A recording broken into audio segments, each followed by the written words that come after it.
They thought he was gone forever. In the early hours of a cold London morning, breaking news shattered the world. Prince Harry dead in tragic accident. Television anchors delivered the announcement with trembling voices, tabloids pushed out extra editions, and millions across the globe flooded social media with grief-stricken tributes. Candlelit vigils appeared outside Buckingham Palace, and hashtags mourning the Duke trended worldwide. Meghan Markle, photographed in designer black with swollen eyes, told our reporters she was utterly devastated. But behind the veil of grief, a dangerous and unthinkable truth remained hidden. Prince Harry wasn't dead at all. Months earlier, the cracks in Harry and Meghan's marriage had deepened into dangerous fault lines. Once united in their rebellion against the royal machine, they had become adversaries locked in a cold war of secrets, mistrust, and betrayal. Their lucrative Netflix contracts were crumbling, public sympathy was evaporating, and the couple's private finances were rumored to be under strain.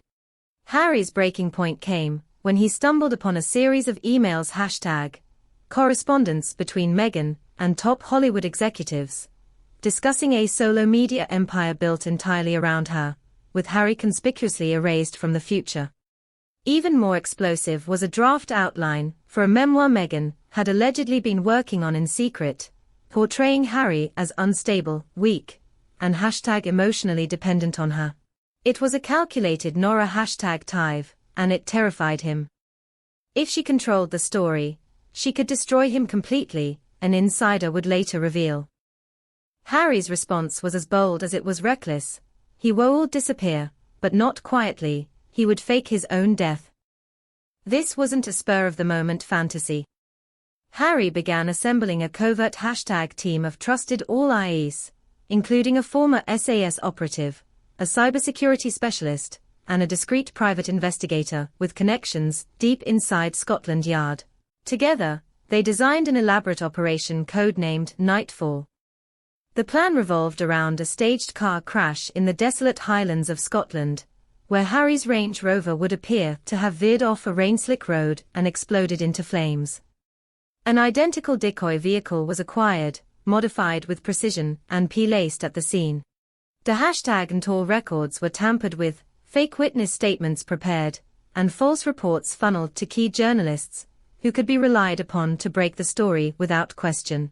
On the night of the accident, Harry, wearing a black beanie and using the forged passport of Henry Wilson, was smuggled aboard a private #T flight bound for Reykjavik, Iceland.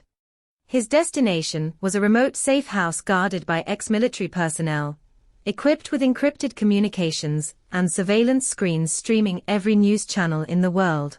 He watched as Meghan wept for the as, holding one of his old jackets like a widow clutching her last connection to the past.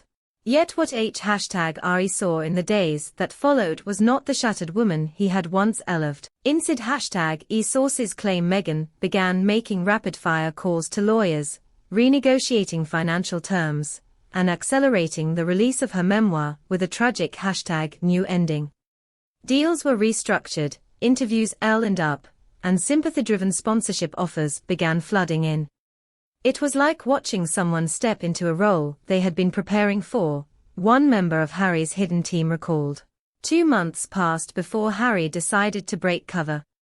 He reached out to an old army friend, now a journalist, and arranged a clandestine meeting at an abandoned stone farmhouse in rural Wales. The friend arrived alone, carrying only a camera, and a promise to tell the story exactly as Harry delivered it. The footage they recorded that night would ignite a global firestorm. In the flickering light of a single lamp, Harry looked directly into the lens, his voice low but steady. "I faked my death to see the truth," he said. "And now I know." The video went live at dawn and detonated across the internet like a bomb. News networks scrambled to rewrite their scripts. Meghan was besieged by reporters demanding answers. The royal family issued a terse statement #press, hashtagging relief that Harry was alive, but condemning his reckless and deeply hurtful deception. Behind palace walls, sources claimed King Charles was furious, William felt betrayed, and courtiers were already discussing how to manage the scandal's #long-term fallout. Meghan's public image began to fracture. The once-a-do #red figure now faced whispers of opportunism, with critics pointing to the speed at which she had moved to capitalize on Harry's death. Netflix #X and several media companies quietly shelved her upcoming PR projects, fearing public backlash. In Montecito, paparazzi lenses caught her pacing behind tall hedges, phone PR #S to her ear, her ex #pression unreadable. Harry, meanwhile, retreated once more, this time to a #private estate in New Zealand, far from royal drama and media frenzy. His exact whereabouts remain unknown, and he has refused all interview requests since the reveal.